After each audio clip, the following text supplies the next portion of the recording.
तो नमस्कार, आदाब, सत श्री अकाल, खम्मा गणी, राम राम दोस्तों। मैं रजनी स्वागत करती हूँ आपका हमारे चैनल द सक्सेस में। तो दोस्तों आज है 20 मई, 20 हो गई क्या? हाँ जी, 20 मई है आज। और 20 मई के दोस्तों एक वीडियो जो डेली हमारा 6 बजे सुबह आंसर राइटिंग का आता है वो आपके सामने आ चुका है। और दूसरा की वीडियो जैसा मैंने बोला है शाम 5 बजे आपको डेली मिल जाएगा।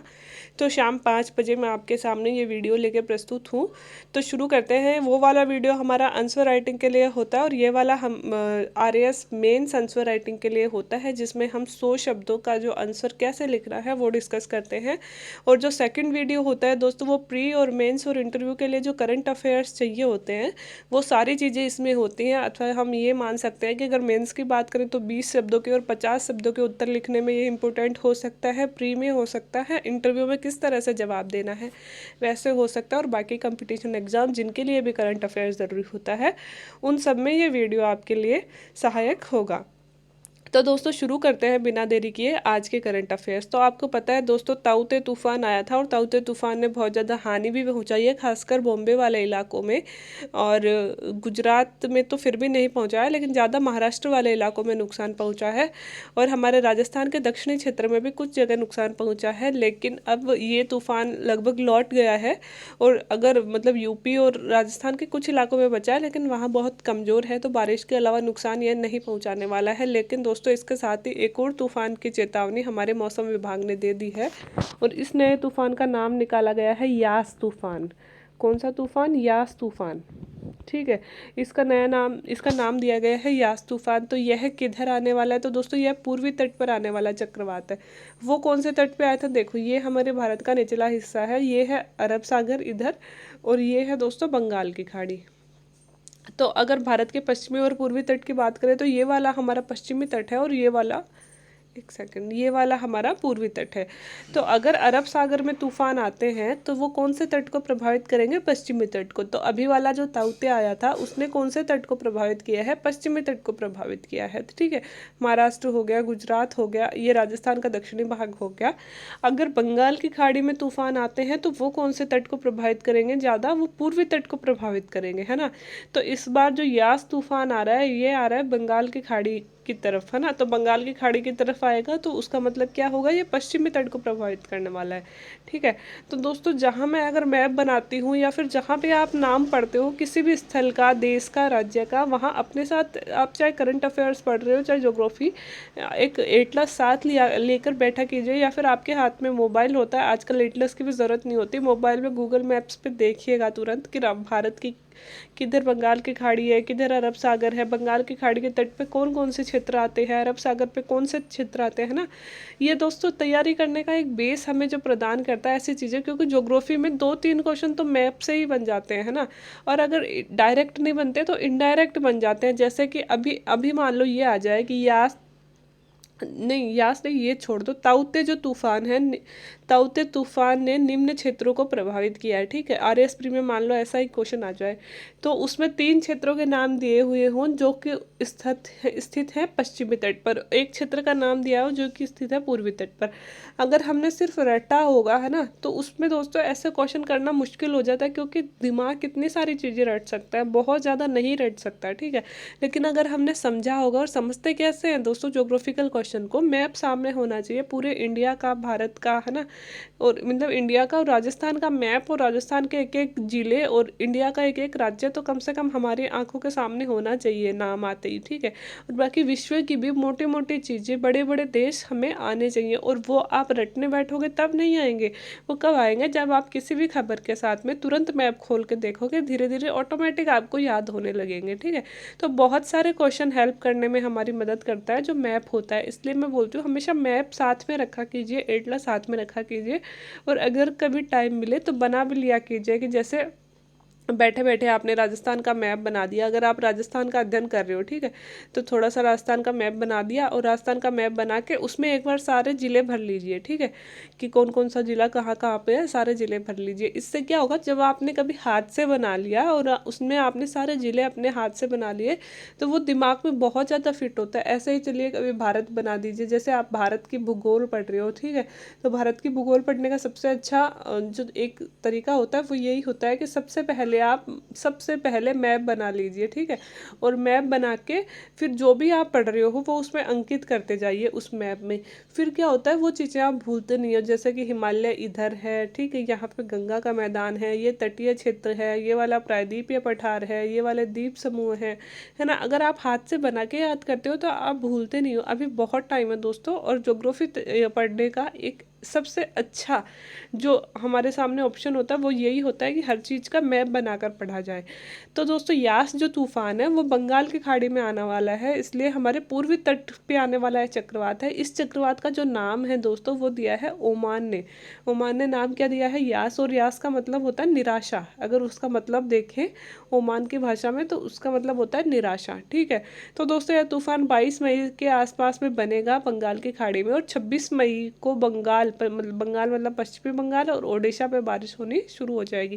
क्योंकि इधर कौन है, इधर पश्चिमी बंगाल है, इधर ओडिशा है, तो ज़्यादातर इन्हीं तटों को यह प्रभावित, इन्हीं क्षेत्रों को प्रभावित करने वाला है। तो 26 मई के आसपास यह तूफान भारत के पूर्वी तट से टकराएगा, ठीक है।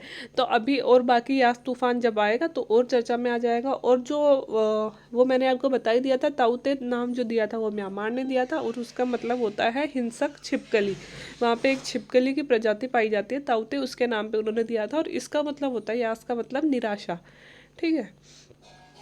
दोस्तों व्हाट्सएप की नई पॉलिसी आई है, मैंने पहले भी बताया था व्हाट्सएप की नई पॉलिसी क्या है, डिटेल में बताया था। तो आज मैं डिटेल नहीं बताऊंगी इसकी, बार बार डिटेल बताने से आप लोग बोर हो जाओगे। चलो थोड़ा सा बता देती हूँ। देखिए व्हाट्सएप, क्योंकि थोड़ा सा रिवीजन ही हो जाएगा। व्हाट्सएप की नई पॉलिसी है दोस्तों, व्हाट्सएप जैसे कि पहले फेसबुक एक कंपनी हुआ करती थी, ठीक है। तो सबसे ज़्यादा लोगों ने फेसबुक यूज किया और फेसबुक कुछ ही दिनों में सुपर हिट कंपनी बन गई। अब दोस्तों आया व्हाट्सएप, ठीक है। व्हाट्सएप आया, इंस्टाग्राम आया, है ना। तो ये दोनों भी दोस्तों, व्हाट्सएप भी अच्छी चल गई और उसके पश्चात इंस्टाग्राम भी अच्छी चल गई, है ना। अब फेसबुक को डर लगने लगा कि अरे ये तो हमारा मार्केट छीन रही है, इन्होंने तो मतलब मार्केट पे एक तरह से मतलब कहीं मेरा विकल्प ना बन जाए। क्योंकि व्हाट्सएप के आने के बाद में आप सबको पता है हम लोग फेसबुक कम यूज करने लगे, ठीक है। तो दोस्तों फेसबुक ने क्या किया कि ये मेरा मार्केट छीने, मैं इनको ही ख़त्म कर देता हूँ। क्योंकि दोस्तों फेसबुक बहुत पैसे वाली कंपनी है। तो फेसबुक ने क्या किया, व्हाट्सएप को, इंस्टाग्राम को, दोनों को खरीद लिया। आज जो व्हाट्सएप और इंस्टाग्राम है ये दोनों फेसबुक के अंडर में काम करती है, ठीक है। तो इन दोनों को खरीद लिया, ठीक है।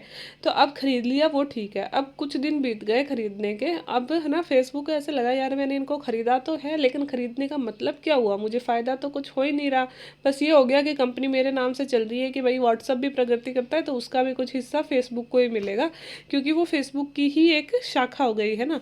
लेकिन फेसबुक ने सोचा कुछ तो फ़ायदा उठाया जाए। तो फेसबुक ने क्या कहा, अब हम लोग क्या करते हैं, डेटा जो लीकिंग होती है हमारी, आप सबने सुना होगा, मूवीज़ में भी दिखाते हैं, है ना, बहुत सारी चीज़ें। खासकर साउथ की मूवी देखा करो दोस्तों, उनमें ऐसे ज्ञान वाली चीज़ें बहुत दिखाते हैं। एक मूवी है उसका नाम, चलो मैं आपको सर्च करके बताऊंगी, मुझे उसका नाम नहीं याद है। वो सारी डेटा पे डिपेंडेंट है कि किस तरह से हमारा डेटा चुराया जाता है और फिर किस तरह से उस डेटा को मार्केट में उपयोग किया जाता है, ठीक है।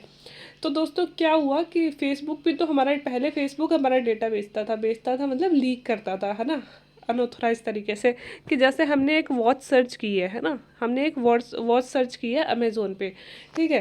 तो ठीक है, सर्च कर ली, पहली बार में हम खरीदते नहीं है, हमने सर्च कर लिया, छोड़ दिया, ठीक है। अब हम जब फेसबुक चेक कर रहे हैं तो वो फेसबुक पे भी वो वॉच दिखा रहा है। अगर इंस्टाग्राम चेक करें तो इंस्टाग्राम पे भी वॉच दिखा रहा है, ठीक है। या फिर कोई कोई भी और अगर सोशल साइट चला रखी है वहाँ भी वॉच के ऐड आ रहे हैं। तो वह ऐसा क्यों होता है, क्योंकि हमारे जो डेटा है, जो हमारी प्राइवेसी है वो लीक की जाती है। कि कहीं भी हमने वॉच सर्च कर ली तो है ना, ये और कंपनियां, ये सारी कंपनियां आपस में एक मतलब कांटेक्ट बना के रखती है। एक कंपनी दूसरे को हमारे डेटा बेच देती है कि इस बंदे का इंटरेस्ट है वॉच में तो ये वॉच खरीद सकता है। तो अगर हमारा नहीं भी मन हो तो हमारे सामने डिफरेंट वॉच बार बार आएंगी, तो हम लास्ट में एक वॉच तो खरीद ही लेते हैं, ठीक है। ऐसे ही होता है कि ऐसे ही फेसबुक करता है कि फेसबुक पे हमने कुछ सर्च कर लिया, धीरे धीरे वो हमारे डेटा, जैसे फेसबुक पे क्या है, हम फेसबुक चलाते हैं, ठीक है। हमने फेसबुक पे हमने फेसबुक पे पेजेस लाइक कर रखे हैं गाड़ियों के, ठीक है, ठीक है, गाड़ियों के कर रखे हैं, वॉचेस के कर रखे हैं, स्टाइल्स के कर रखे हैं, ड्रेसिंग के कर रखे हैं ना। तो जैसे कि किसी को कपड़ों का शौक है, वो कपड़े सर्च करता रहता है फेसबुक पे, जैसे ऐड नहीं आते रहते हैं ना कि इस वेबसाइट पे ये कपड़ा खरीदो, और हमें कोई ड्रेस अच्छी लगी, हमने वो वेबसाइट खोल के देख ली, है ना। अब एक बार खोल के देख ली, बार बार वही चीज़ें हमें दिखने लगेंगे, ठीक है। तो क्यों? क्योंकि फेसबुक ने हमारा डेटा लीक किया है दूसरी कंपनीज के साथ में। उन्हें पता चल गया बंदे का इंटरेस्ट है कपड़े खरीदने में। आपने गाड़ियों का पेज लिंक कर रखा और आप रोज रोज किसी गाड़ी को देख रहे हो, बार बार देख रहे हो, तो उन्हें पता चल जाएगा बंदा गाड़ी खरीदने वाला है, और वो अच्छी अच्छी गाड़ियों की कंपनियां है ना, उनको हमारे डेटा भेज देंगे। अब जानबूझ के हमारे पास में और ज़्यादा गाड़ियाँ शो होंगी, और ज़्यादा देखेंगे, हमारा मन और ज़्यादा चलेगा, है ना। ये दोस्तों मार्केट करते हैं, है ना, हमारे डेटा लीक कर करके अपना फ़ायदा बनाते हैं। तो दोस्तों अब फेसबुक ने व्हाट्सअप के साथ क्या किया कि व्हाट्सअप को बोला कि बेटा मैंने तुझे पैसे दिए, खरीदे हैं, तो अब तेरे पास में जो भी डेटा आते हैं ना वो तू मेरे साथ में शेयर करेगा, क्योंकि मैं तेरी पेरेंटल ऑर्गेनाइजेशन हूँ, मतलब तेरा बाप हूँ मैं, है ना। तू मेरे साथ में शेयर करेगा। तो व्हाट्सअप को लगा कि अब व्हाट्सअप दोस्तों आज तक का सबसे मतलब सिक्योर प्लेटफॉर्म हम बोल सकते हैं, कि व्हाट्सअप पे हम अगर किसी को मैसेज भेजते हैं तो क्या मतलब वो मतलब एक लिखा हुआ आता है ना एनक्रिप्टेड, मतलब आपके और जो जिसको भेज रहे हैं उसके अलावा ये मैसेज कोई भी नहीं पढ़ सकता। हालांकि थोड़े बहुत डेटा लीक होते हैं, इतना भी सिक्योर नहीं है, लेकिन इनक्रिप्टेड है, कहा जाता था कि ठीक ठाक है। अब क्या होने लगा, अब क्योंकि व्हाट्सअप सच में इसका एक तरह से हम बेटा ही बोल सकते हैं, क्योंकि फेसबुक बाप है, इसने खरीद रखा है, तो अब इसे करना पड़ेगा, है ना। लेकिन व्हाट्सअप की पॉलिसीज हैं कुछ कि वो जनता क्योंकि हमारे डेटा लीक करा है, चाहे तो ये हमारे से पूछे बिना भी कर सकते थे, है ना, लेकिन हमारा डेटा लीक करा है इसलिए इसे जनता से पूछना पड़ेगा। तो फेसबुक ने व्हाट्सअप ने हमारे लिए लॉन्च करी, मतलब एक नई स्कीम निकाली कि इतनी तारीख बाद में आप सबके डेटा हम जब भी चाहें जब थर्ड पार्टी के साथ में शेयर कर सकते हैं। अब इसका खासा विरोध हुआ, भाई आप क्यों शेयर कर सकते हो, हमने फ़ोन खरीदा है, हम बात कर रहे हैं किसी से, तो हमारी प्राइवेसी भी तो मैटर कर सकती है। अब हमें खुलेआम बोलेंगे तो थोड़ी हम हमारा डेटा बेचने देंगे, क्योंकि बहुत सारे लोगों की प्राइवेट चीज़ें भी होती हैं उस चीज़ पे, है ना। तो दोस्तों इसका व्यापक विरोध हुआ विश्व स्तर पे, ठीक है। फेसबुक ये व्हाट्सअप से विश्व स्तर पे करवाना चाह रहा था, और जो बड़े बड़े देश हैं लाइक ब्रिटेन हो गया, अमेरिका हो गया, इन देशों में इस पॉलिसी को मना भी कर दिया। इन देशों ने बोला कि बेटा हमारे देश में ऐसा नहीं चलेगा, अगर तुझे यही सब करना है तो you can go from our country, आप जा सकते हो, आपके लिए कोई मनाही नहीं है, हमारे पास और भी ऑप्शन है, तुम ही अकेले नहीं हो। तो वहाँ पे दोस्तों ये पॉलिसी लॉन्च करने से मना कर दिया गया। अब वहाँ पे ये पॉलिसी लॉन्च नहीं हो रही है, लेकिन इंडिया का अभी इतना ज़्यादा दबदबा बेचारे का था नहीं, तो इंडिया में मतलब और देशों में बहुत सारी चीज़ें नहीं हो रही है, लेकिन ये इंडिया में सब कुछ लागू करना चाहते हैं, जबकि सबसे बड़ा मार्केट भी इन्हें इंडिया से ही मिल रहा है। इंडिया जितने लोग भी नहीं है अमेरिका में, ब्रिटेन में, लेकिन भाई वो ताकतवर देश है ना, उनकी सारी बातें मान लेते हैं। तो अब इंडिया की सरकार आई है दोस्तों एक्शन मोड में। अब इंडिया की सरकार ने बोल दिया है, जैसे हमको इन्होंने 15 मई तक की ऑप्शन दे रखा था कि अगर 15 मई तक को या तो आप हमारी पॉलिसी स्वीकार कर लो, आप सबके फ़ोन पे मैसेज आया होगा पिछले 3-4 महीनों में, तो ये हमको टाइम देते हैं। उस मैसेज में ये हमें कहते हैं कि हम आपके डेटा थर्ड पार्टी के साथ में शेयर करेंगे इफ़ यू आर एग्री और डोंट एग्री, ठीक है। अभी तो ये हमें ऑप्शन दे रहे हैं, अभी तो हम डोंट एग्री का ऑप्शन दबा रहे हैं, और कुछ लोग जो पढ़ते नहीं हैं उन्होंने एग्री कर भी दिया होगा, तो उनके डेटा लीक भी हो रहे हैं ना, लेकिन कुछ लोग पढ़ते हैं तो ज़्यादातर ने डोंट एग्री किया है, ठीक है। तो अभी व्हाट्सअप ने बोला है कि ठीक है अभी तो आपकी मर्जी है, लेकिन पहले इन्होंने 15 मई तक की डेडलाइन दी थी कि 15 मई तक की डेडलाइन है, अगर 15 मई तक आप नहीं माने तो आपका व्हाट्सअप बंद कर दिया जाएगा, क्योंकि आपको एक्सेप्ट करना ही होगा। ये शायद अप्रैल में आई थी ये जो पॉलिसी है, ठीक है। तो अभी 15 मई तक की डेडलाइन तो इन्होंने ख़त्म कर दी व्हाट्सअप ने, कि अभी तो हम अनिश्चित काल के लिए स्थगित कर रहे हैं, लेकिन बाद में ज़रूर लाएंगे, बिकॉज ऑफ कोरोना इनको भी डर लग रहा है कि हमारे मार्केट वैल्यू कम नहीं हो जाए, ठीक है। लेकिन अब सरकार एक्शन मोड में आ गई है, और अब हमारी सरकार ने भी कुछ कदम उठाए हैं, वो यहाँ पे लिखा गया है, ठीक है।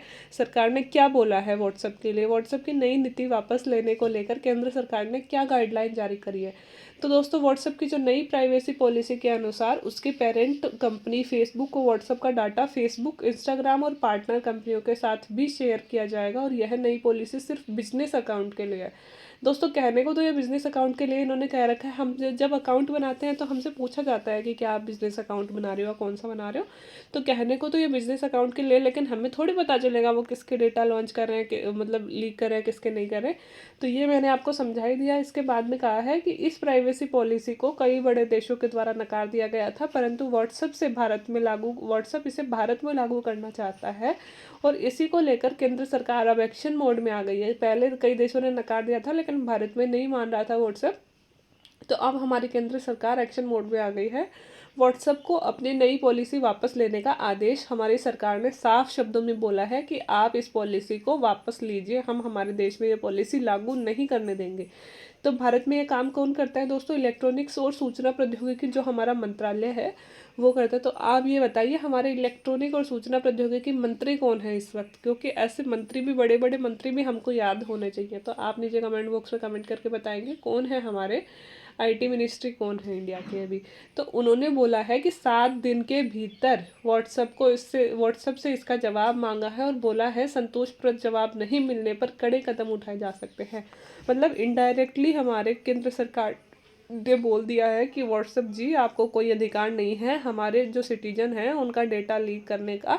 तो आपको 7 दिन के भीतर जवाब देना होगा कि क्या आप अपनी पॉलिसी वापस ले रहे हो या नहीं ले रहे हो। अगर नहीं लेते हो तो you can go from our country, आप जा सकते हो हमारे देश से। मतलब कहने का मतलब ये है, अभी साफ शब्दों में नहीं कहा है, अभी बस ये कहा है कि संतोषप्रद जवाब नहीं मिलने पर कड़े कदम उठाए जा सकते हैं।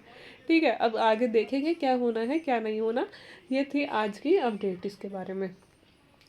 दोस्तों पीएम केयर फंड के बारे में आप सबने सुना होगा, पीएम केयर्स फंड। तो पीएम केयर्स फंड को लेके हाल ही में एक और सूचना आई है। आप सबने सुना होगा कि पिछली बार जब कोरोना आया था तो पीएम केयर फंड के थ्रू प्रधानमंत्री हमसे डोनेशन के लिए बोल रहे थे, और इस फंड में हम 10 रुपये से लेकर जितनी मर्जी चाहे उतना फंड कर सकते हैं।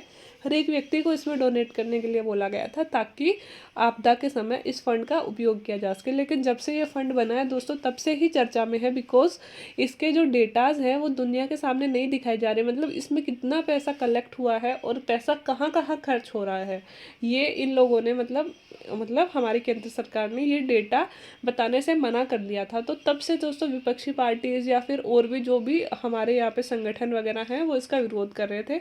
तो इसी चीज़ को लेकर हाल ही में दोस्तों सुप्रीम कोर्ट में एक रिट लगाई गई है, याचिका दर्ज की गई है। इसमें इस फंड में मौजूदा हालात, कोविड-19 राहत और अन्य परियोजनाओं के लिए इसमें आवंटित की गई राशि की जानकारी मांगी गई है। ठीक है, तो अभी मतलब एक रिट दायर की गई है, और रिट सुप्रीम कोर्ट ने स्वीकार भी कर ली है, जिसमें ये बोला गया है कि भाई हमें बताइए कि पीएम केयर्स फंड में कुल कितना पैसा आया था। ठीक है, और कोविड-19 में कितना पैसा खर्च किया गया है ना, और बाकी अन्य चीज़ों में कितना पैसा खर्च किया गया, अभी कितनी राशि बची हुई है, क्योंकि ये जनता का पैसा है, क्योंकि जनता ने प्रधानमंत्री पे भरोसा करके दिया था। तो हमें हिसाब चाहिए हमारे पैसों का।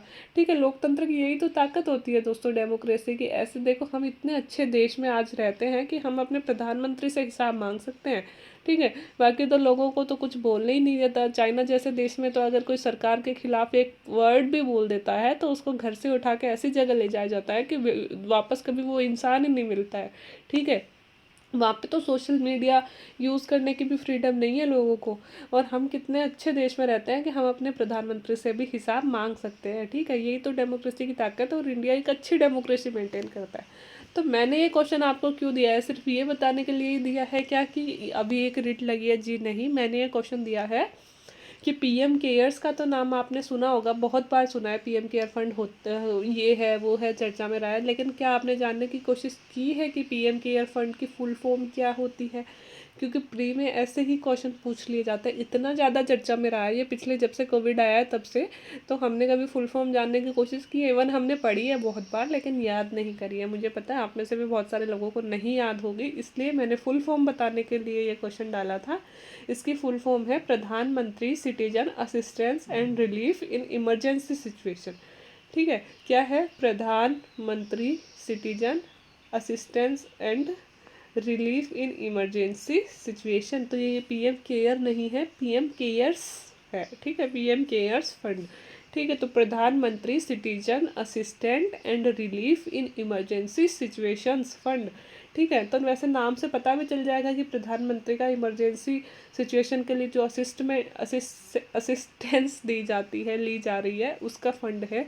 लेकिन फिर भी दोस्तों, अगर आप 2-3 बार 3-4 बार इस वीडियो का रिवीजन जब कर लोगे, मतलब जो क्वेश्चन आप बना रहे होंगे, तो 2-3 बार भी आंखों के सामने निकाल लोगे तो फिर कभी गलत ये नहीं होने वाला है, ठीक है। तो इसलिए मैंने ये दी है कि ये थोड़ी सी फुल फॉर्म आप याद कर लें। अब दोस्तों, सीरो सर्वे जब कोरोना आया था तब बहुत चर्चा में था, और आज फिर से इसके बारे में न्यूज़ आई है। तो मुझे लगा कि मैंने करंट अफेयर्स में आपसे डिस्कस नहीं किया, मैंने तो खूब पढ़ा था ये, जब हमारा इंटरव्यू टाइम था तो हमने खूब तैयार किया था, कोरोना हमने अच्छा तैयार किया था। लेकिन आप लोगों को मैंने अभी सीरो सर्वे डिस्कस नहीं किया, अब ये फिर से चर्चा में आ गया है ना। तो सीरो सर्वे की फुल फॉर्म तो होती है सीरोलॉजिकल सर्वे, ठीक है। सर्विस नहीं, सर्वे है ना, सीरोलॉजिकल सर्वे। तो ये क्या होता है, क्यों ज़रूरत है, ये सारी चीज़ें हम आज जानेंगे। तो सीरोलॉजिकल सर्वे से रक्त प्लाज्मा में मौजूद एंटीबॉडी की जांच की जाती है, और जांच किए गए व्यक्ति के संपर्क में आने वाले अनुमानित लोगों की संख्या के आधार पर संक्रमण का आंकड़ा तय होता है। दोस्तों, सीरोलॉजिकल सर्वे सिंपल भाषा में आप समझिए कि हमारे शरीर में एंटीबॉडी, इससे हम कोरोना की जांच नहीं करते। सीरोलॉजिकल कोरोना की जांच तो आरटीपीसीआर टेस्ट में करते हैं, और रैपिड आरटीपीसीआर टेस्ट में करते हैं, और रैपिड एंटीजन टेस्ट में करते हैं, ठीक है। इससे हम कोरोना की जांच नहीं करते, इससे हम हमारे शरीर में एंटीबॉडी की जांच करते हैं, जो कब बनती है, कोरोना से लड़ने के बाद में, जब हमारे कोरोना हुआ है और होकर वो ख़त्म हो गया, उसके बाद में जो हमारे रक्त में, प्लाज्मा में जो एंटीबॉडी विकसित होती है, उसकी जांच की जाती है। और फिर किस किस में एंटीबॉडी है अभी, और उसके संपर्क में कितने लोग आए हैं, और कितने लोगों को उसने उनमें से संक्रमित किया है, इसके लिए यह सर्वे किया जाता है। अर्थात कहने का मतलब ये है दोस्तों कि हम में से बहुत सारे लोग हैं, और ख़ासकर गाँव में, जिनको कोरोना हुआ था और होकर ठीक भी हो गया। उन लोगों ने ना कोई टेस्ट करवाया, और ठीक है, घर पे दवाई ववाई ले ली और वो ठीक हो गया, ठीक है। उसके बाद में दोस्तों, उसमें अगर वो ठीक हो गया तो आज उनमें एंटीबॉडी बन गई होगी, है ना। तो तब यह घर घर जाकर यह सर्वे किया जाता है कि कितने लोगों में एंटीबॉडी बन चुकी है। एंटीबॉडी जिनमें है उसका मतलब क्या है कि उनके कभी ना कभी कोरोना हुआ था, और अब उनमें एंटीबॉडी विकसित हो गई। तो अब जिसमें एंटीबॉडी विकसित हो गई उससे ये पूछा, अब पहले तो ये देखा जाएगा कितने लोगों में एंटीबॉडी विकसित हो गई। इनसे हमें पता चलेगा कि भाई इन इन लोगों को कोरोना हुआ था, और बिना किसी संक्रमण, मतलब बिना किसी जाँच के, बिना किसी दवाई के इनमें ठीक भी हो गया। फिर इनसे ये भी पूछा जाएगा कि भाई आप किन किन लोगों के संपर्क में आए थे, मतलब कि जिनमें बिना लक्षण वाला कोरोना होता है, वो कितने लोगों को प्रभावित कर सकता है। कई में होता है ना, लक्षण ही पता नहीं चलता। हमने देखा है ना, बहुत सारे लोगों की कोविड टेस्ट रिपोर्ट जो पॉजिटिव आती है, बट उनमें कोई भी लक्षण ही नहीं होता कोरोना का, वो आराम से ठीक हो जाते हैं, है ना। तो ऐसे लोग किन किन लोगों को, कितने लोगों को संक्रमित कर सकते हैं, वो सब हम इस सीरो सर्वे द्वारा जान सकते हैं। इस सर्वे के द्वारा शरीर में विकसित एंटीबॉडी से हर्ड इम्यूनिटी का अनुमान लगाया जा सकता है। साथ ही रिकवर मरीज को कब तक टीके लगवाने की ज़रूरत है, इसका भी पता लगाया जा सकता है। सबसे पहले तो इसमें दोस्तों एंटीबॉडी विकसित हो गई, तो हम सीरो सर्वे करेंगे तभी तो हमें पता चलेगा ना कितने लोगों को कोरोना हो चुका है। और जिन लोगों को कोरोना हो चुका है दोस्तों, अब कितने लोगों में जो एंटीबॉडी विकसित हो गई है, और कितने लोगों में हर्ड इम्यूनिटी विकसित हो गई है। हर्ड इम्यूनिटी क्या होती है? हर्ड इम्यूनिटी एक ऐसी मतलब इम्यूनिटी पावर की, बहुत सारे लोगों को जब कोरोना हो जाता है दोस्तों एक एरिया में, तो बाकी लोगों पे वो कोरोना असर करना ही बंद कर देता है, क्योंकि ज़्यादातर उनमें से संक्रमित हो चुके हैं, कुछ संक्रमित होकर सही हो चुके हैं, बाकी जो लोग हैं उनमें अपने आप एंटीबॉडी विकसित हो चुकी है। तो कितने लोगों में इसकी वजह से हर्ड इम्यूनिटी विकसित हो गई है, ये भी हम सीरो सर्वे के द्वारा ही जानेंगे। और इसके साथ ही रिकवर मरीज को, भाई ठीक है, हम अभी बोलते हैं ना कि कोरोना से जो कोरोना जिसको लगा उसको 1 साल तक टीका लगवाने की ज़रूरत नहीं है, तो किस लोगों को किस टाइम पर टीके लगवाने की ज़रूरत है, ये भी तो पता चलेगा हमें सीरो सर्वे के द्वारा ही। इस सर्वे के द्वारा बिना लक्षण वाले मरीज और हल्के लक्षण वाले ऐसे लोग जो रिकवर हो चुके हैं उनकी जानकारी, भाई कितने लोग ऐसे हैं जिनको बिना लक्षण वाला कोरोना मिला है, मतलब हुआ था, और कितने लोग ऐसे हैं जिनको हल्के से लक्षण थे और वो ऑटोमेटिक ठीक हो गए। इससे डेटा से ही तो, हमें रिसर्च से ही तो पता चलता है आगे हमें किस तरह के स्टेप्स उठाने, ये सब हमें इसी से पता चलता है, ठीक है। अब दोस्तों, राजस्थान में एक और मंत्री का दुखद खबर है। हमारे चौथे विधायक का कोरोना की वजह से निधन हो गया है। तो वो कौन है, इस पर डिस्कस कर लेते हैं। जगन्नाथ पहाड़िया, सॉरी ये गलत न्यूज़ पढ़ दी मैंने। राजस्थान में किस पूर्व मुख्यमंत्री का कोविड-19 से निधन हो गया है? हमारे पूर्व मुख्यमंत्री रहे हैं जिनका कोविड-19 से निधन हो गया है, तो वो कौन है? तो वो है दोस्तों जगन्नाथ पहाड़िया। इंपॉर्टेंट पर्सनैलिटी है, राजस्थान के सीएम रह चुके हैं दोस्तों, इसलिए एग्जाम में डेफिनेटली क्वेश्चन इनसे बन सकता है, चाहे मेंस में में चाहे प्री में, ठीक है। तो याद करके जानी है ये वाली खबर तो आपको, ठीक है। तो जगन्नाथ पहाड़िया जी हमारे पूर्व सीएम रहे हैं, उनका कोरोना से बुधवार को 89 वर्ष की उम्र में निधन हो गया है। गुरुग्राम हॉस्पिटल में वो एडमिट थे और वहाँ पे उनका निधन हो गया है, ठीक है। अब हमको इनके बारे में सब कुछ पढ़ना जरूरी है, क्योंकि इनके बारे में अगर प्री में क्वेश्चन आता है या फिर मेंस में 2 नंबर का भी क्वेश्चन आता है तो हमें 4-5 चीज़ें तो इनके बारे में पता ही होनी चाहिए। इसलिए मैंने कुछ चीज़ें इनके बारे में लिखी हैं।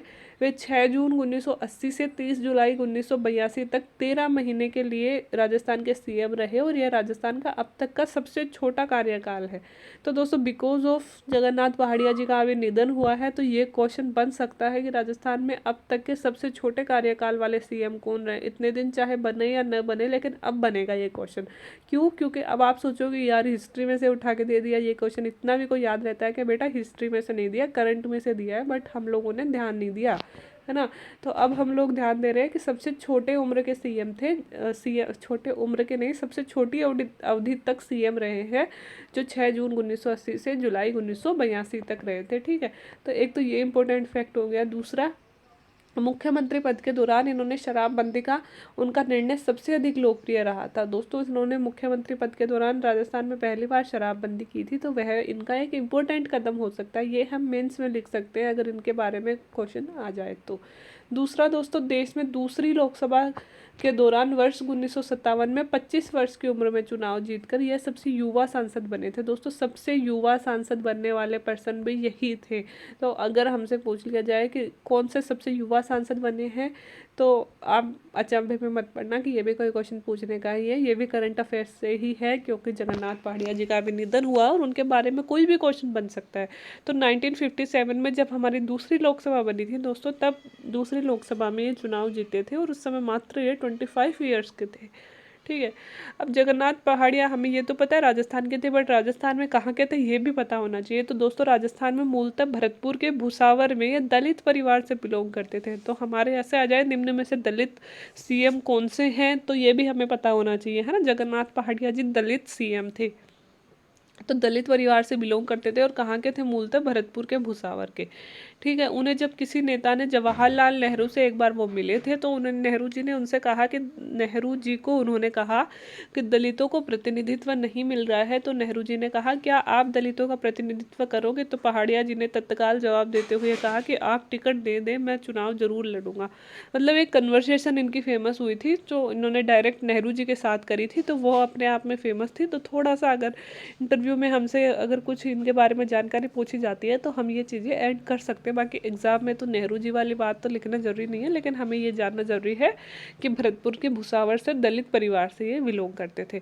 इनकी मृत्यु पर दोस्तों एक दिन का शोक 20 मई को एक दिन का शोक आज का रखा गया है। और दोस्तों महादेवी वर्मा की कविताओं को लेकर उन्होंने एक टिप्पणी की थी कि इनकी जो कविताएं हैं वो आम लोगों के सिर के ऊपर से निकल जाती हैं, और इस टिप्पणी की वजह से उन्हें सीएम पद की कुर्सी छीननी पड़ी थी। तो आप समझ सकते हो कई बार हमारी छोटी सी गलती हमें कितना बड़ा नुकसान पहुंचा सकती है। तो दोस्तों उन्होंने महादेवी वर्मा जो उस वर्ष उस टाइम की क्या मतलब ऑल टाइम अभी भी महादेवी वर्मा की कहानियाँ हम पढ़ते हैं, बहुत ही शानदार लिखती है वो। तो उन पे इन्होंने ये टिप्पणी कर दी थी और इसकी वजह से दोस्तों फिर उनको लास्ट में चल के मुख्यमंत्री पद से त्यागपत्र देना पड़ा था। तो ये थी दोस्तों जगन्नाथ पहाड़िया जी के बारे में इंपॉर्टेंट जानकारी। उम्मीद आपको अच्छी लगी होगी, है ना। इससे बाहर मुझे नहीं लगता जगन्नाथ पहाड़िया जी के बारे में कोई क्वेश्चन बनेगा, तो इससे बाहर वो जा सकता है, ठीक है। अब दोस्तों राजस्थान में किस बीमारी को महामारी कानून में शामिल कर लिया गया है? तो दोस्तों महामारी कानून जो है एपिडेमिक एक्ट हमारा जो है वो है 1897 का, जिसमें 2020 में संशोधन किए गए हैं। तो 1897 का जो एक्ट है दोस्तों उसमें कई सारी बीमारियां शामिल थी, लेकिन हमारे राजस्थान में दोस्तों बिकॉज ऑफ म्यूकोरमाइकोसिस या फिर ब्लैक फंगस के केस राजस्थान में बहुत ज़्यादा आए हैं। सारे देश से थोड़े से ज़्यादा राजस्थान में ही आ रहे हैं, तो इस वजह से राजस्थान सरकार ने दोस्तों इस बीमारी को महामारी अधिनियम 1897 में शामिल कर लिया है।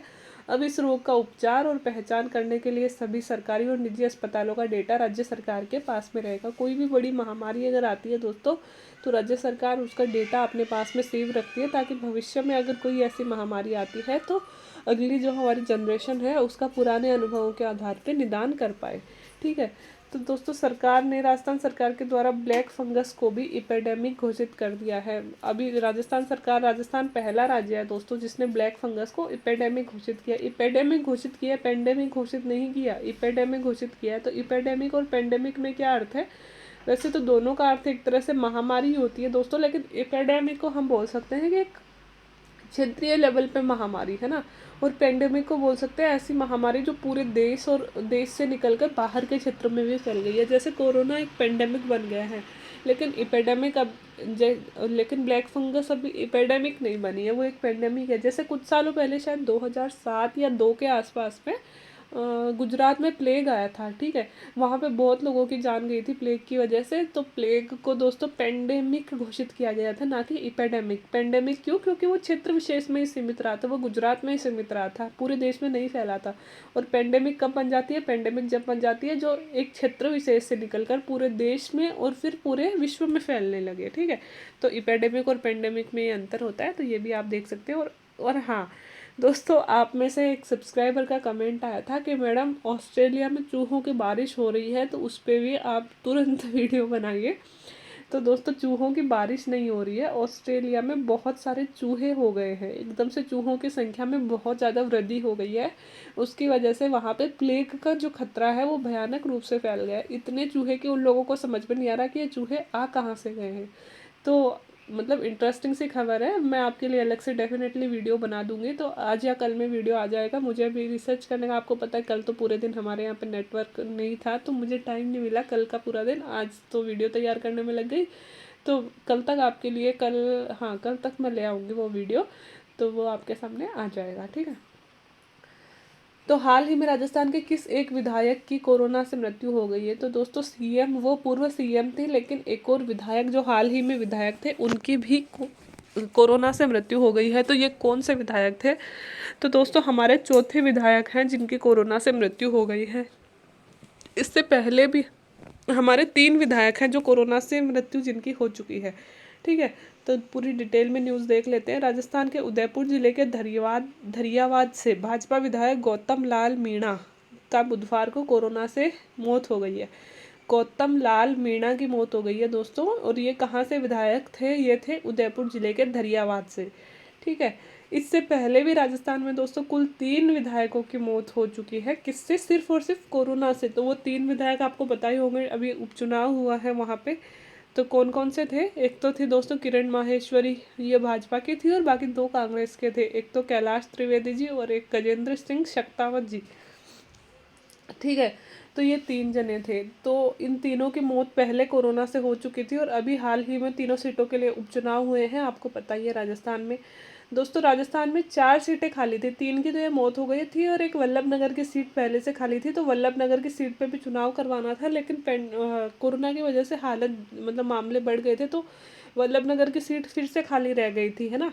अभी वल्लभ नगर के चुनाव स्थगित करवा दिए गए थे। लेकिन अब दोस्तों एक और जो विधायक है हमारे उदयपुर के धरियावाद से, तो इनकी भी मौत हो गई है। इनका नाम है गौतम लाल मीणा, तो इनकी मौत हो गई है। तो वल्लभ नगर की सीट और उदयपुर के धरियावाद की सीट, 2 सीटें वापस से खाली हो गई हैं। तो अभी राजस्थान विधानसभा में फिर से 198 विधायक ही रह गए हैं दोस्तों। हमारे टोटल विधायक कितने हैं? 200 में से पहले से 4 सीटें खाली थी, 3 में उपचुनाव हो गए हैं, 1 सीट खाली थी वल्लभ नगर की। तो 1 सीट के साथ में प्लस अब एक और धरियावाद की सीट खाली हो गई है, 198 विधायक रह गए हैं दोस्तों। आपको एक इंटरेस्टिंग सी बात बताती हूँ। हमारी जो विधानसभा है ना, वहाँ पे एक मतलब जब से हमारा नया विधानसभा भवन बनाना, कहते हैं कि वो विधानसभा भवन शमशान घाट पे बनाया गया है। पहले वहाँ पे शमशान भूमि थी, और उस पर ना मतलब आपको सिर्फ स्टोरी सुना रही हूँ, मैं नहीं विश्वास करती अंधविश्वासों में, लेकिन ये चलता रहता है हमारे, है ना। तो शमशान घाट पे बनाया गया था नई विधानसभा भवन। तो हमेशा हमारे विधानसभा के साथ ऐसा हुआ है कि जब से नया वाला विधानसभा भवन बना है, टोटल 200 सांसद हैं, लेकिन आज तक का रिकॉर्ड है दोस्तों, कभी भी 200 सांसद एक साथ हमारी विधानसभा में बैठ नहीं पाए। मतलब कोई ना कोई जो सांसद है उसका निधन हो जाता है। टोटल आज तक 200 सीटें भरी हुई हों, और जैसे ही भरते हैं, और सदन में कभी मतलब ऐसा ऐसा नहीं हुआ है कि 200 विधायक एक साथ बैठे हो, कोई ना कोई विधायक का निधन हुआ है। और ये पिछली बार मतलब ये शुरू से हो रहा है जब से हमारी विधानसभा बनी है, मतलब फुल सीट कभी भी नहीं भर पाई है हमारी, है ना, कोई ना कोई सीट खाली हो ही जाती है। तो दोस्तों इसके लिए आप यकीन नहीं करोगे, हमारे इतने बड़े बड़े नेता कई बार टोने टोटके भी करवाए जाते हैं विधानसभा में, कई बार हवन वगैरह करवाया जाता है, नारियल वगैरह कई तरह की चीज़ें भी करवाई जाती है। लेकिन ये हुआ है, एक अंधविश्वास कहो चाहे कोइंसिडेंस कहो चाहे कुछ भी कहो, लेकिन ये मतलब हुआ है। आप लोग भी सर्च करके देख सकते हैं यूट्यूब पे, ऐसी इंटरेस्टिंग खबर आपको जाननी हो तो। एक दोस्तों हमारा लास्ट क्वेश्चन है, आर्कटिक ट्रेफाइल ट्रेफाइल है इसका नाम, आर्कटिक ट्रेफाइल क्या है? तो सबसे पहले तो आप ये जान लो कि आर्कटिक क्या है। तो हमेशा मैं वर्ल्ड का मैप अमेरिका से ही शुरू करती हूँ। ये उत्तरी और ये दक्षिण अमेरिका, और ये यूरोप, और ये अफ्रीका, ठीक है, और ये हमारा भारत, ये ऑस्ट्रेलिया। तो ये जो नीचे वाला है दोस्तों, ये नीचे वाला तो है अंटार्कटिका, अंटार्कटिका है नीचे वाला तो, और ये जो ऊपर वाला महासागर है ये है आर्कटिक महासागर, ठीक है। हमारे यहाँ पे 5 बड़े महासागर है पूरे विश्व में। कौन कौन से? ये बीच वाला तो जो है दोस्तों अटलांटिक महासागर, बीच वाला ये वाला प्रशांत, इधर वाला भी प्रशांत, क्योंकि हमारी धरती मिली हुई है, गोल है, तो इस दोनों तरफ प्रशांत, और एक ये हमारा हिंद महासागर हो ही गया, एक आर्कटिक हो गया और एक अंटार्कटिका हो गया। तो हम बात कर रहे हैं आर्कटिक की, ऊपर वाले की। तो दोस्तों जो आर्कटिक ट्रेफाइल नाम से कुछ लॉन्च हुआ है, तो ये क्या है? कई बार साइंस टेक में से ऐसे क्वेश्चन पूछ ले जाते हैं। तो दोस्तों यह रसिया के द्वारा निर्मित एक मिलिट्री बेस है जो कि आर्कटिक डेजर्ट में बनाया गया है। इसे आर्कटिक डेजर्ट बोल रहे हैं दोस्तों। ऊपर वाला जो आर्कटिक महासागर है ना, क्योंकि वहाँ पे बर्फ ही बर्फ जमी हुई है, तो इसे आर्कटिक डेजर्ट बोला जा रहा है। कि मिलिट्री का एक बेस बनाया है दोस्तों, है ना, कहाँ? आर्कटिक क्षेत्र में जाके। किसने? रसिया ने, है ना। तो इसे इसे नाम दिया गया है आर्कटिक ट्रेफाइल। यह बिल्कुल अंतरिक्ष स्टेशन जैसा दिखता है, जैसे अंतरिक्ष स्टेशन होते हैं ना, वैसा दिखता है। और यह 14,000 वर्ग किलोमीटर क्षेत्र में फैला हुआ है, और यहाँ पे 150 सैन्यकर्मी एक साथ रह सकते हैं। तो इतना याद रखने की जरूरत नहीं है, बस आप ये याद रख लेना आर्कटिक ट्रेफाइल। अगर साइंस टेक में से ऐसा क्वेश्चन बनता है तो रसिया द्वारा निर्मित एक मिलिट्री बेस है जो कहाँ पे बनाया गया है, जो आर्कटिक महासागर में बनाया गया है। दोस्तों ये क्वेश्चन था तो ये मध्य प्रदेश से रिलेटेड, लेकिन मैंने दे दिया कि कई बार ऐसे मॉडल इंटरव्यू में पूछ ले जाते हैं ना। तो मध्य प्रदेश में महिला अपराध कम करने के लिए अपनाया गया मॉडल क्या है? तो 4-5 अच्छी चीज़ें भी लगी। अगर इंटरव्यू में नहीं भी पूछे तो आपसे ऐसे पूछ सकते हैं, महिलाओं के स्थिति सुधारने के लिए आप क्या करना चाहोगे? तो अगर कहीं का कोई मॉडल फेमस होता है तो हम उसका नाम ले सकते हैं। जैसे हमारे राजस्थान में कोरोना से निपटने के लिए पिछली बार भीलवाड़ा मॉडल, रामगंज मॉडल बड़े फेमस हुए थे, है ना। तो उनमें इंटरव्यू में बहुत बार पूछा गया था कि ये क्या थे, और कि भीलवाड़ा मॉडल समझाइए, रामगंज मॉडल समझाइए। तो हम अभी जो वुमेन एम्पावरमेंट और वुमेन से रिलेटेड घटनाएं तो अक्सर चर्चा में रहती है, तो ऐसे क्वेश्चन हमसे बन जाएंगे, है ना। तो ये क्या था, है ना, क्या है यह मॉडल? तो महिला के खिलाफ अपराधों को लेकर जहाँ पहले मध्य प्रदेश शीर्ष राज्यों में आता था, अब वहाँ यहाँ अपराध कम होने लगे, और इसके लिए कई तरह की पहल मध्य प्रदेश ने की है। तो क्या क्या करी है दोस्तों? यहाँ 700 थानों में महिला ऊर्जा बैंक की स्थापना की गई है। 700 थानों में महिला ऊर्जा बैंक नहीं है, डेस्क है ये, डेस्क है दोस्तों, बैंक नहीं है, डेस्क, है ना। कि थानों में अलग से महिला ऊर्जा डेस्क बनाई गई है। हमारे राजस्थान में भी बनाई गई है, लेकिन इन्होंने खूब सारी बनाई है, इन्होंने 700 थानों में बना दी है। जिससे क्या होता है, अगर महिला किसी थाने में जाती है तो वो अपनी महिला डेस्क पे चली जाएगी, और महिला डेस्क पे जाके किसी महिला से बात करने में उसे ज़्यादा कंफर्टेबल फील होगा, है ना।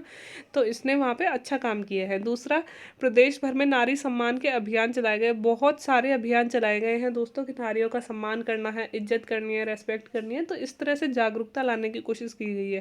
थर्ड, लोगों को जागरूक करने के लिए गुड्डी को शुभंकर बनाया गया। आपको पता है वुमन गुड़िया से खेलती है, बचपन से एक छोटी बच्ची होती है वो गुड़िया से खेलती है, तो उसी गुड़िया को एक एम्पावरमेंट हथियार के रूप में यूज़ किया गया है, और गुड्डी को शुभंकर के रूप में उपयोग किया गया है वुमन एम्पावरमेंट के लिए। गुमशुदा बच्चियों की तलाश के लिए मुस्कान अभियान चलाया गया है दोस्तों। जो बच्ची खो जाती है उनको तुरंत तलाश करने के लिए स्पेशल अभियान चलाया गया है, जिसको नाम दिया गया है वो मुस्कान अभियान। क्योंकि कई बार लड़कियों को किडनैप करके उनसे अनैतिक कार्य करवाए जाते हैं, उनको बेच दिया जाता है ना, प्रोस्टिट्यूशन करवाया जाता है उनसे। तो उसके लिए दोस्तों तुरंत मतलब स्पेशल जोर दिया जाए, अगर कोई भी लड़की कहीं से भी गायब होती है तो इसके लिए मुस्कान अभियान चलाया गया है। महिला अपराधों को लेकर पुलिस के लिए तय कर दी गई है। मतलब पुलिस के लिए बाउंडेशन कर दी गई है कि आपको महिला के खिलाफ कोई भी अगर रिपोर्ट आती है तो इतने दिन में उसे सॉल्व करना ही है। ये बहुत शानदार काम है दोस्तों, अगर पुलिस पे प्रेशर आता है तभी वो काम करती है। और गुमशुदा बच्चों के परिजनों को अधिकार पत्र सौंपे गए हैं, ये सौंप पर गए हैं नहीं, सौंपे गए हैं, ठीक है। तो गुमशुदा बच्चे के परिजनों को अधिकार पत्र, मतलब उन्हें अधिकार दिया गया है कि अगर आपके बच्चे खोते हैं तो आपके पास अधिकार है कि आप उसकी जांच करवा सकते हो। तो दोस्तों ये सब मतलब जो ये मॉडल हमारे लिए इम्पोर्टेंट नहीं है बिकॉज हम तो राजस्थान से बिलोंग करते हैं, लेकिन अगर मेंस में ऐसा क्वेश्चन बन जाता है कि महिलाओं की रक्षा के लिए या फिर महिलाओं को सुरक्षा देने के लिए आप किस तरह की नई पहल करना चाहोगे, तो ये डेफिनेटली ये पॉइंट आप यूज़ कर सकते हो। और इंटरव्यू के लिए तो बहुत ही इंपॉर्टेंट है, क्योंकि इंटरव्यू वाले तो पूछते ही है कि आप अपनी तरफ से इनोवेटिव आइडिया बताइए। और क्योंकि मध्य प्रदेश मॉडल चर्चा में आ गया है तो अब जैसे इंटरव्यू स्टार्ट होंगे वो ज़रूर पूछेंगे इसके बारे में, है ना। और ना पूछे तो आप अपनी तरफ से यूज़ कर देना कि सर मध्य प्रदेश मॉडल भी राजस्थान अपना सकता है और इस तरह से हम कर सकते हैं, तो आपका आंसर इफ़ेक्टिव हो जाएगा। तो दोस्तों कल जैसे कि न्यूज़ छोटी थी और आज न्यूज़ ज़्यादा थी और समझाने वाली ज़्यादा थी, तो आज थोड़ा सा वीडियो बड़ा हो गया, आप लोगों को देखने में बड़ा जोर आएगा, लेकिन अब मैं क्या करूँ, मुझे सारी चीज़ें इंपॉर्टेंट लगी तो मैंने अच्छे से अपनी तरफ से की है। बाकी वीडियो कैसा लगा, अच्छा लगा हो तो please like share and subscribe my channel. Video देखने के लिए थैंक यू सो मच।